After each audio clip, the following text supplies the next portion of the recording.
وَلَقَدْ يَسَّرْنَا الْقُرْآنَ لِلذِّكْرِ فَهَلْ مِن مُّدَّكِرٍ۔ اور ہم نے قرآن کو سمجھنے کے لیے آسان کر دیا، تو کوئی ہے جو سوچے سمجھے۔ صوت القرآن، قرآن کی آواز۔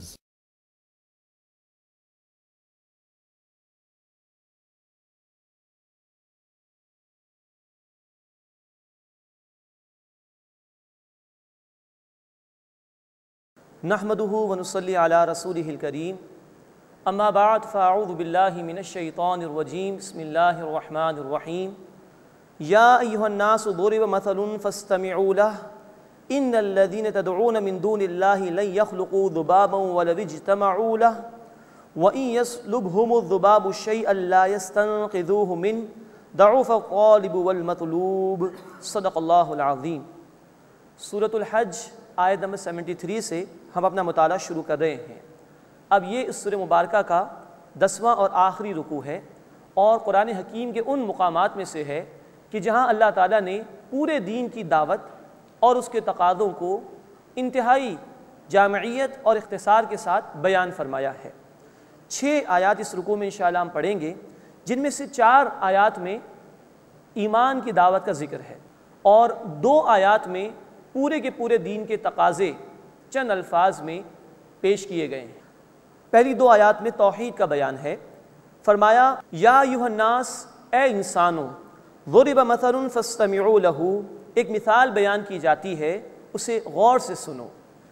ان الذین تدعون من دون اللہ، بے شک جنہیں تم اللہ کے سوا پکارتے ہو، لن یخلقوا ذبابا ولو اجتمعوا لہ، وہ ایک مکھی بھی پیدا نہیں کر سکتے چاہے وہ اس کے لیے سب کے سب جمع ہو جائیں۔ وَإِن يَسْلُبْهُمُ الذُّبَابُ شَيْئًا لَا يَسْتَنقِذُوهُ مِنْهُ، اور اگر مکھی ان سے کچھ چھین لے تو وہ اسے چھڑا بھی نہیں سکتے۔ ضَعُفَ الطَّالِبُ وَالْمَطْلُوبُ، کمزور ہے چاہنے والا بھی اور جس کو چاہا گیا وہ بھی۔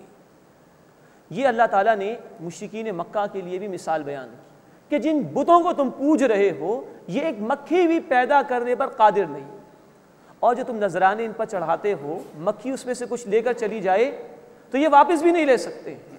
تو جو پکار رہا ہے ایسے معبودوں کو وہ بھی کمزور، اور جن جھوٹے معبودوں کو پکارا جا رہا ہے وہ بھی انتہائی کمزور ہے۔ تو یہ ان کی شرک کی اللہ تعالیٰ نے نفی فرمائی۔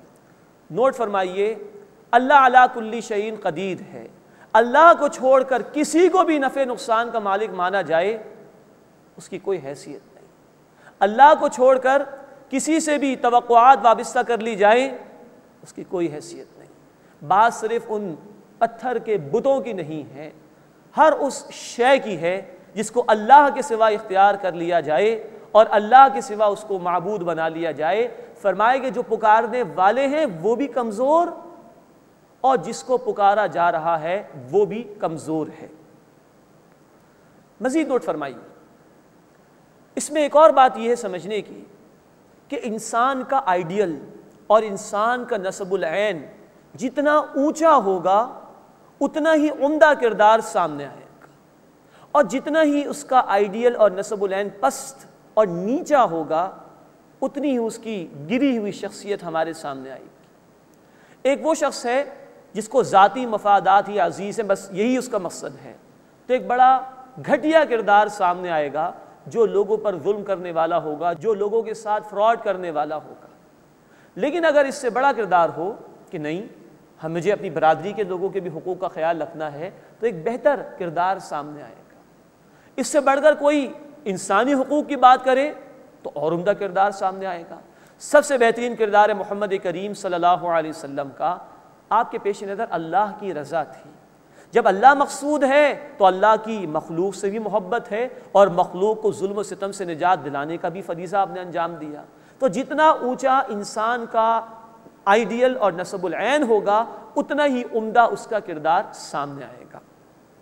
ما قدر اللہ حق قدرہ، انہوں نے اللہ کی قدر نہ پہچانی جیسا کہ اس کی قدر پہچاننے کا حق تھا۔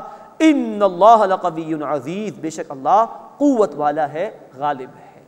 یعنی انسان اللہ سے کم تر کسی شے پر اس لیے مطمئن ہو جاتا ہے کہ اس کو اللہ کی معرفت حاصل نہیں ہوتی، وہ اللہ کو پہچاننے کی کوشش نہیں کرتا، ورنہ جو اللہ کی معرفت حاصل کر لے وہ کسی اور کے اوپر راضی نہیں ہو سکتا، وہ کسی اور پر مطمئن نہیں ہو سکتا، اسی کہ اللہ ہی ہے جو علی کل شیء قدیر ہے، جو خالق ہے اور مالک ہے اور رازق ہے، اس کے سوا کہاں جا سکتا ہے انسان؟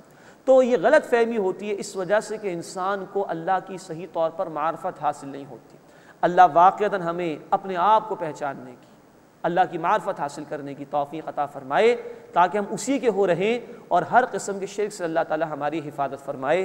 ان اللہ لقوی عزیز، بے شک اللہ تعالیٰ قوت والا ہے، غالب ہے۔ اس کے بعد ایک آیت میں رسالت کے حوالے سے گفتگو آ رہی ہے۔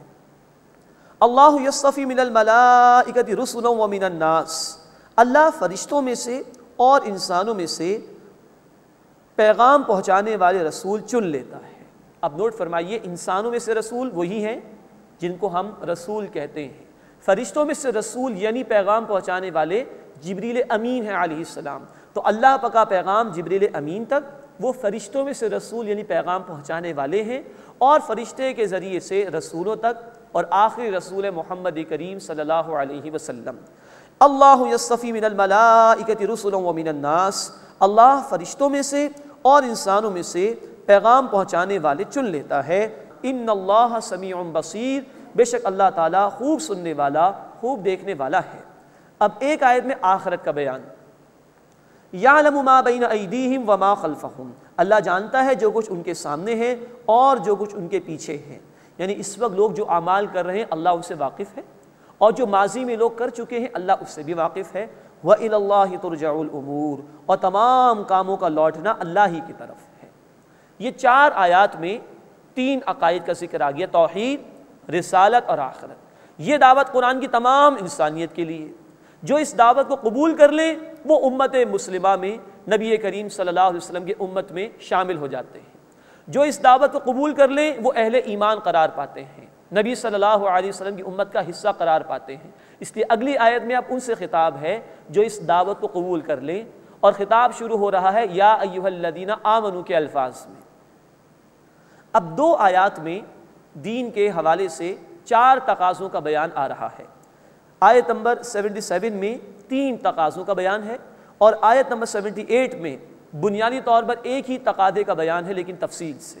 یا ایھا الذین آمنوا ارکعوا واسجدوا، اے وہ لوگوں جو ایمان لائے ہو رکوع کرو اور سجدہ کرو، واعبدوا ربکم، اور عبادت کرو اپنے رب کی، وافعلوا الخیر، اور بھلائی کے کام کرو، لعلکم تفلحون، تاکہ تم فلاح پا سکو، یعنی اصل کامیابی تمہیں حاصل ہو جائے۔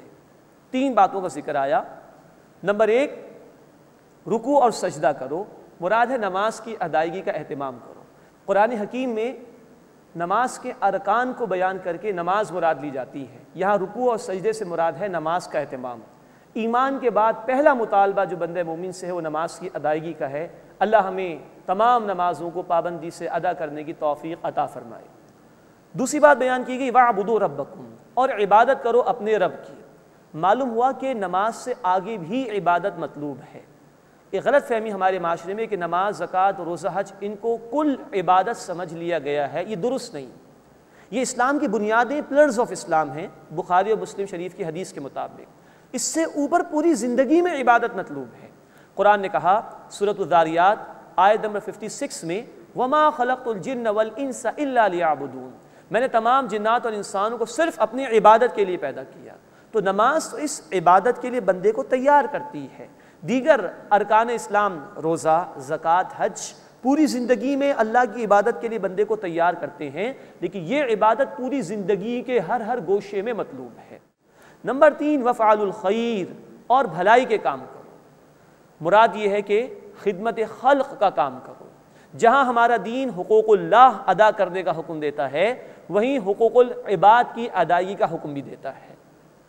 اللہ کے رسول صلی اللہ علیہ وسلم نے فرمایا، بخاری شریف کی حدیث ہے، جو بندہ اپنے بھائی کی ضرورت میں لگا رہتا ہے کہ اس کو پورا کرے، اللہ اس کی ضرورت کو پورا کرنے میں لگ جاتا ہے۔ یہ ہے ہمارے دین میں حقوق العباد کی اہمیت۔ لیکن نوٹ فرمائیے، بندوں کی کچھ ضروریات ہیں دنیا کے اعتبار سے، کھانا کھلا دینا، پانی پلا دینا، کسی کی